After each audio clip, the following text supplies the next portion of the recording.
The following audio play is dedicated to the memory of Spencer Prokop. Good evening. I'm Ken Rainey, your announcer, and welcome to the Dallas Public Library and to this performance of the Texas Radio Theater Company. This production is brought to you in cooperation with the Arlington Museum of Art, challenging visitors to think creatively, and especially with support from you. Tonight we present Sir Arthur Conan Doyle's The Final Problem, adapted by Julie Barrett. Part 1 follows right after this. This portion of the Texas Radio Theater Company is brought to you by the Victorian Era. Have you properly thanked the Victorian Era lately? It was the height of the Industrial Revolution and the apex of the British Empire. It was the beginning of recorded sound. Mary had a little lamb. Globalization. Ooh, Chinese tea from India served on an Egyptian tray. Smashing. Whoops. Incandescent lights. Brilliant.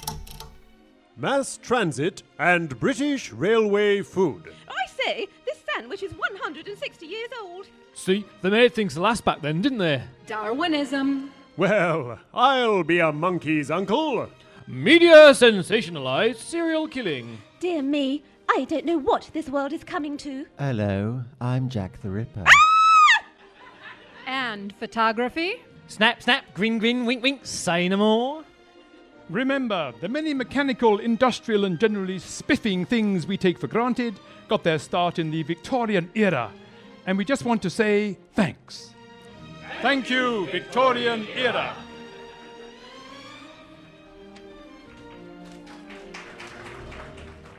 And now, Sherlock Holmes and the Final Problem, presented by the Texas Radio Theater Company.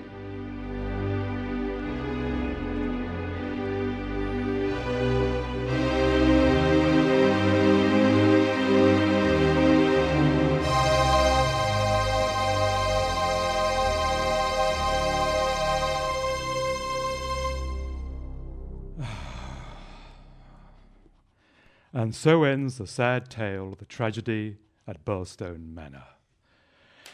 John dear, I thought you'd gone to bed. I can't sleep, Mary. I thought I might go over some case notes. You have a story due for the Strand next week. I know. There are some points in the case that refer to the story. You saw the letter in the Times. Indeed, I did. That affair must be most distressing for you. I know it is for me. Of course, it would be. If it weren't for Sherlock Holmes. You do know how much your support has meant to both of us. You tell me every day, darling. Now, come to bed. As soon as I write up this next passage, I promise. Don't be too long. All right. Now, where's that notebook? Well, perhaps I'd better go to bed and work on this when my head is clear. No, it won't do. It won't do. Oh, that blasted letter in the Times.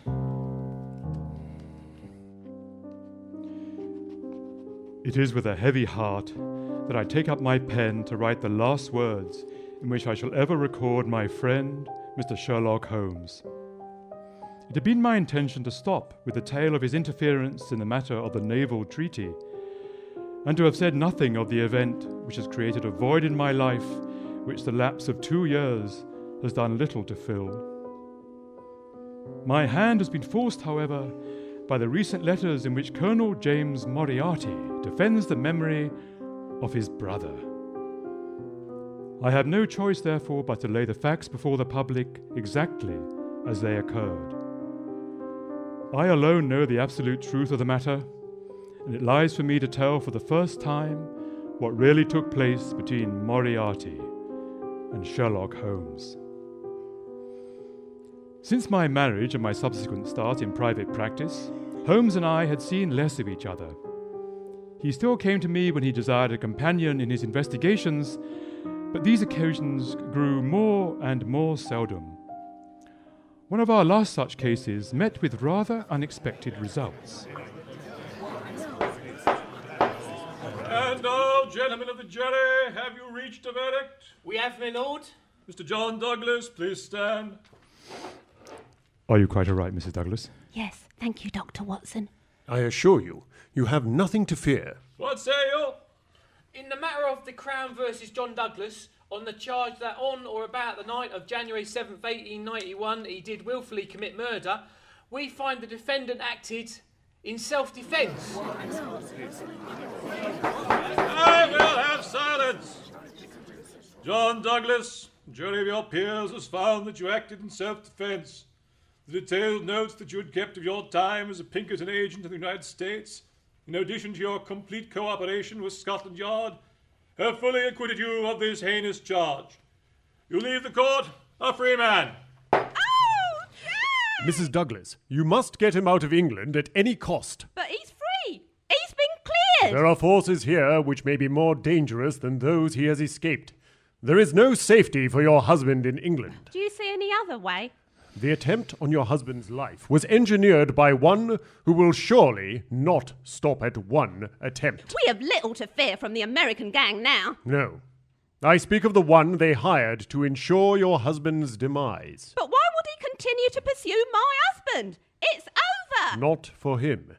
I implore you, if you love your husband, you will get him out of England. And quickly. Holmes, are you serious? Deadly serious. Oh. Watson, I fear no good will come of this in the end. Mr. Holmes. Yes, Inspector MacDonald? I overheard what you said to Mrs. Douglas. Can you help? There's a train leaving for Dover tonight. I'll do my best to make sure they're on it and on the first available boat away from England.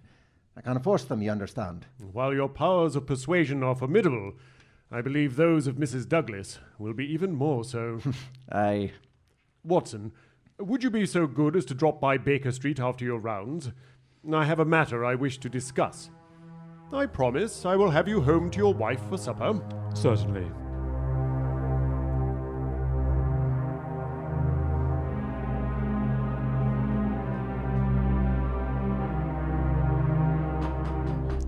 No need to knock, Watson. Come in.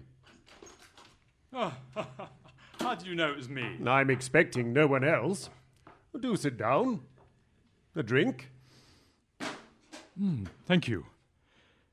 Is this concerning the last case, the Burstone Manor affair? Is that what you're calling it? I'm afraid affair sounds optimistic. Holmes, pardon me for saying this, but you haven't seemed yourself lately. Are you well? I am preoccupied, Watson. I commend your attention to the paper on the table next to you. Yes, it looks like good quality paper. Read it. Oh, a short message. All it says is, "Dear me, Mr. Holmes, dear me." No signature.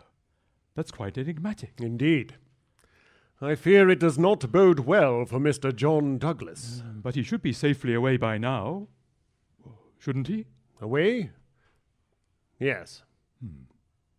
I called you over to tell you that I shall be out of the country for some time, assisting the French government on a matter of supreme importance. Oh, congratulations are in order. This case, I fear, is connected to a web of crime. Enter. I have bad news. I feared as much. You've received a cable as well. I've had a note from someone who has. It is from poor Mrs. Douglas. It says, "Jack, lost overboard on Channel crossing. No one knows how. Ivy Douglas." It came like that, did it? It did, Mr. Holmes. I've no doubt that it was well stage managed. There is a master hand here. Aye, it seems so. And I'm sad to say you were right. But the case was dismissed. Douglas was released. Putting myself in the position of a man hired to do him harm, I suppose I would have forgotten about it. Chalked it up to a bit of bad luck. As would most men, Watson. Sounds like a particularly stubborn villain, if you ask me. Not stubborn, Watson. The man behind it cannot afford to fail. One whose whole unique position depends upon the fact that all he does must succeed. What's his name? Who is he? I have my suspicions, Inspector. But it would serve no purpose to tell you now, other than to make his capture even more unlikely. That's not very comforting, Mr. Holmes. Do you think he can be beaten? I don't say that he cannot be beat. Certainly not by traditional methods. But you must give me time. You must give me time. Mrs. Hudson, I shall be leaving for France tonight. Tonight? I'll leave it to you then. Good luck to you, man. Or should you need any assistance, I stand ready. I must take care of the matter in France alone. I may be several months, but I shall not stay out of contact.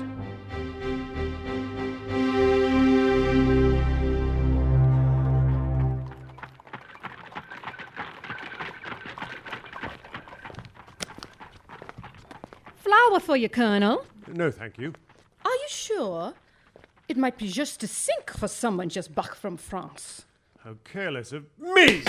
I'm more careless for you!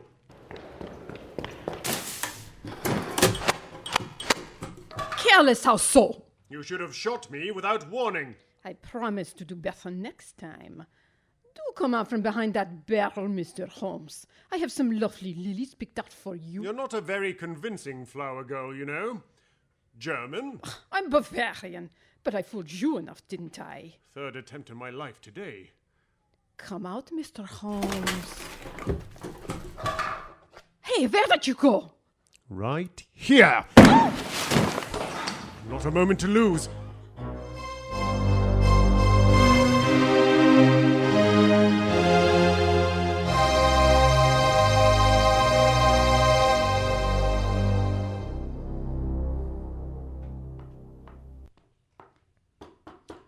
Yes? Holmes, you look terrible. If this is how you greet your patients, I'm surprised you're still in practice. Well, you look as though you haven't eaten or slept for days. Yes. I have been using myself up rather too freely. I've been a little pressed of late. Have you any objection to my closing your shutters? No, if you must. But please, sit down. Can I get you... I'd rather you didn't. Or must you creep around the edge of the room like that?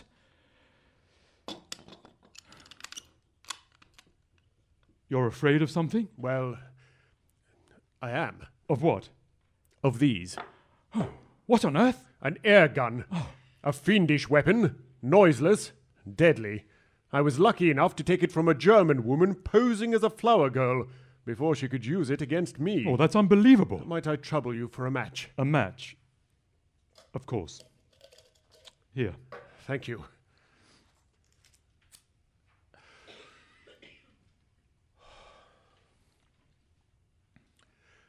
I must apologize for calling so late, and I must further beg you to be so unconventional as to allow me to leave your house presently by scrambling over your back garden wall. Well, how on earth did you split those knuckles? Let me take a look. There's nothing No, to I do insist. with it. Let me clean that. It's nothing, you see? Nothing. Of course.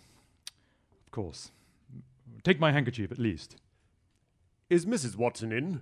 She's away upon a visit. Indeed. Then that makes it easier for me to propose that you come away with me for a week to the continent. Where? Oh, anywhere. Doesn't matter. It's all the same to me. Holmes, this is most unlike you. Have you heard of Professor Moriarty? Never. There's the genius and wonder of the thing. The man pervades London, and no one has heard of him. That's what puts him on a pinnacle in the records of crime. Well, surely the police... No one. I tell you, Watson, in all seriousness, that if I could beat that man, if I could free society of him, I should feel that my own career had reached the summit, and I should be prepared to turn to some more placid line in life. Oh, you retire. It's not impossible.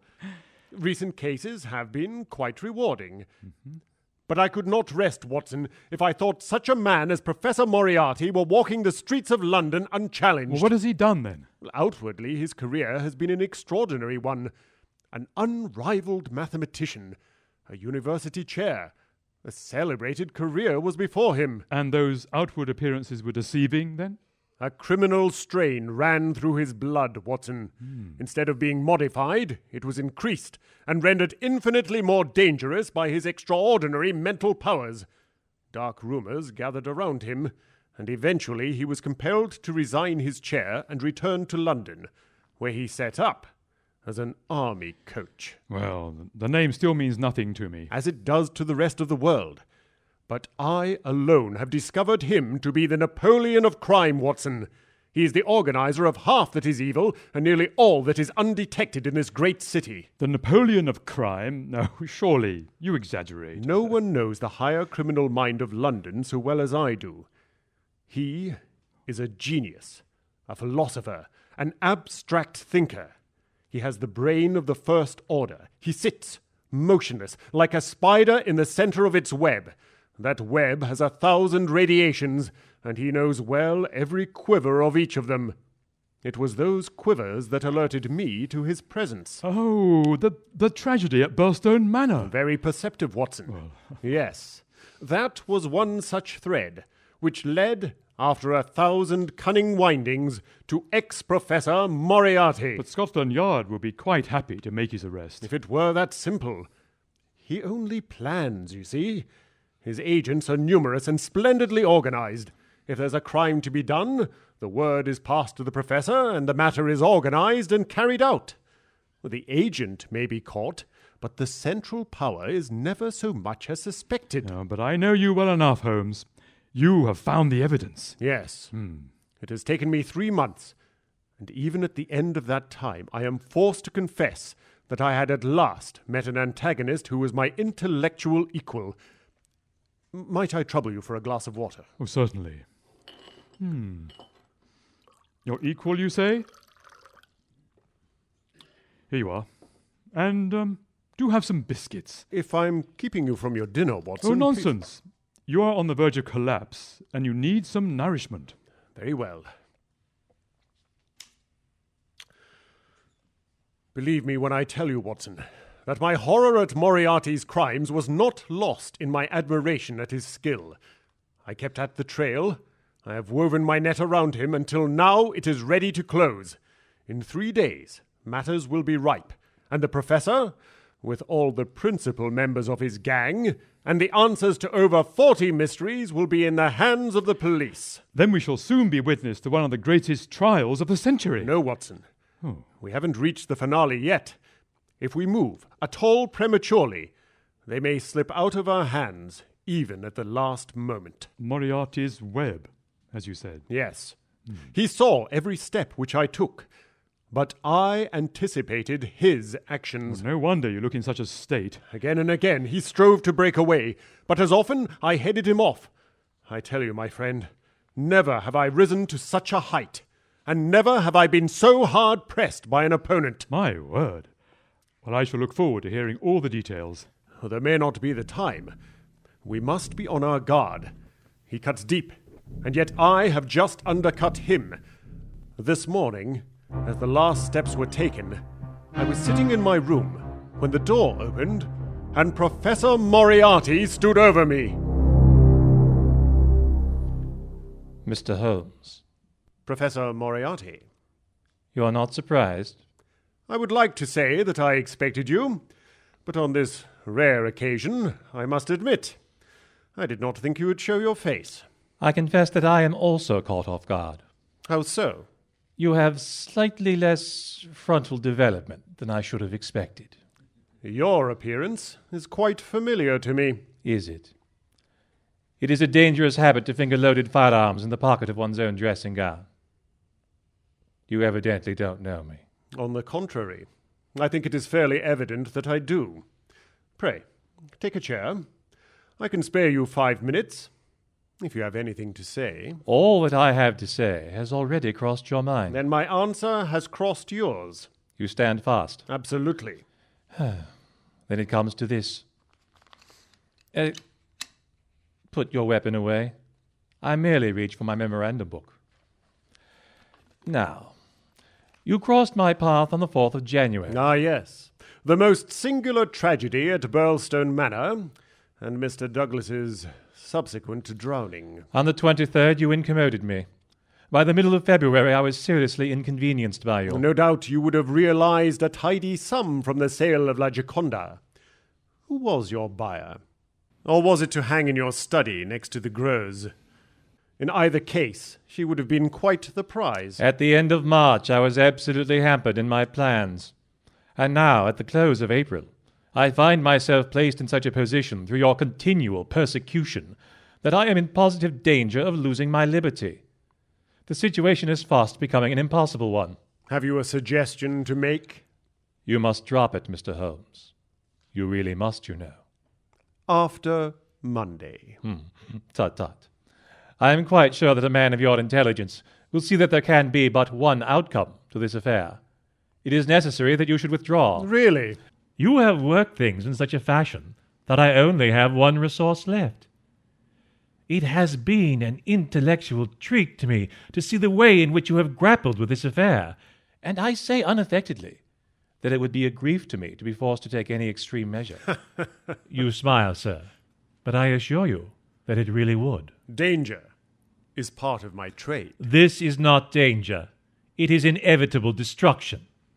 You stand in the way not merely of an individual, but of a mighty organization, the full extent of which you, in all your cleverness, have been unable to realize. You must stand clear, Mr. Holmes, or be trodden underfoot. I'm afraid that in the pleasure of this conversation, I'm neglecting business of importance, which awaits me elsewhere. Well, well. It seems a pity, but I have done what I could.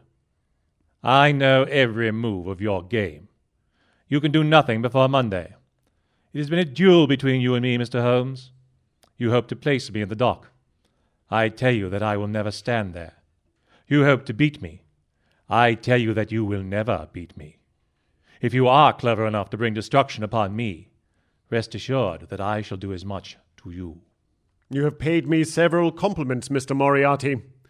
Let me pay you one in return when I say that if I were assured of the former eventuality, I would, in the interests of the public, cheerfully accept the latter. I can promise you one, but not the other.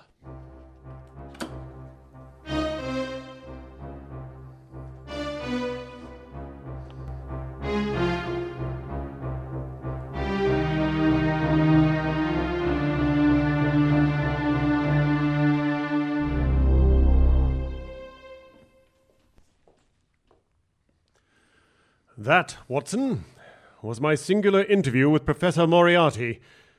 I confess that it left an unpleasant effect on my mind. And then you must take police precautions against him. Now. I thought you would say that, but the reason I don't is that I am well convinced that it is from his agents that the blow would fall. The assassin! The air-gun-wielding flower girl! Precisely, my dear Watson. Professor Moriarty is not a man who lets the grass grow under his feet. She was only the third attempt that I know of.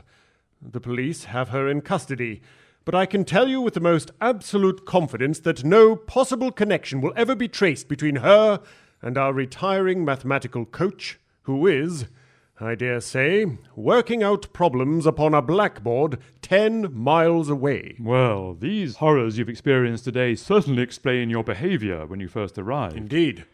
And I must leave by some less conspicuous exit than the front door, and get away for the few days which remain before the police are at liberty to act. It would therefore be a great pleasure to me if you could come onto the continent with me. Oh, the practice is quiet, and I have an accommodating neighbour. I should be glad to come. Good. Then these are your instructions, and I beg, my dear Watson, that you will obey them to the letter. For you are now playing a double-handed game with me against the cleverest rogue and the most powerful syndicate of criminals in Europe. You may rely on me, Holmes. Then listen. You will dispatch whatever luggage you intend to take by a trusty messenger unaddressed to Victoria tonight. In the morning, you will take a hansom cab. I'll arrange for one to call. No. No, you really must do exactly what I say. You will leave the house alone tomorrow morning, and not take the first or second coach which may present itself. Oh, very well, Holmes. Into the third hansom you will jump, handing the address to the cabman upon a scrap of paper, with a request that he will not throw it away. Won't it just say Victoria Station? On the contrary, you will have him drive to the Strand end of the lower arcade. I see. And then? Have your fare ready, and the instant that your cab stops, pay him and dash through the arcade, timing yourself to reach the other side at exactly 9:15. 9:15. Oh, my dear Holmes. Our lives depend upon it. Of course. When you get there, you will find a small brougham waiting close to the curb, driven by a fellow with a heavy black cloak tipped with red. Into this you will step, and you will reach Victoria in time for the Continental Express. I'll do just as you say. But do stay the night, Holmes. We can go together in the morning. Impossible, my friend. I have preparations of my own to make, and time grows short. Give me a hand onto the window ledge. Certainly.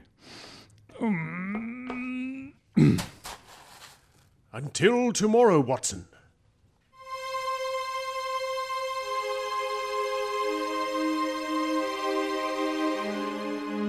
You're listening to the Texas Radio Theater Company. You have been listening to Part 1 of Arthur Conan Doyle's Sherlock Holmes and the Final Problem, adapted by Julie Barrett and directed by Richard Froelich. It was produced by the Texas Radio Theater Company in cooperation with the Arlington Museum of Art and featured the voice talents of Robert Clover Brown, Margot Capel, David Grant, Sheila Kadam, Brian Lockett, Richard Miller, Spencer Prokop, and Ken Rainey. Live sound effects were performed by Ken Rainey. This audio play was performed and recorded in front of a studio audience in November 2007 at the Arlington Museum of Art, Grapevine Public Library, ICT Studio, and the Dallas Public Library.